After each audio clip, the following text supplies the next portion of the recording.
Ang mga lumang simbahan, lalo na noong panahong medieval, ay itinayo ng buo sa pamamagitan ng kamay, gamit ang mga chisel, martilyo, lubid, at maraming lakas tao.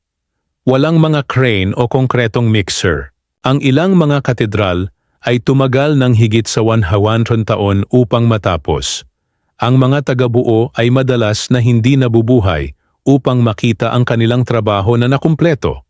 Ito ay isang pamana na ipinasa sa pamamagitan ng mga henerasyon.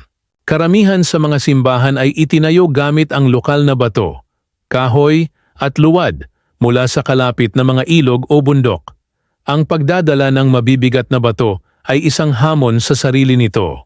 Karamihan sa mga lumang simbahan ay dinisenyo sa hugis ng krus, na nagtuturo sa silangan upang harapin ang pagsikat ng araw, na sumasagisag sa pagkabuhay na mag-uli ni Kristo. Ang mga kampana ng simbahan ay isang sinaunang bersyon ng mga anunsyo sa publiko, pagtawag sa mga tao sa misa, babala ng panganib o pagmamarka ng oras.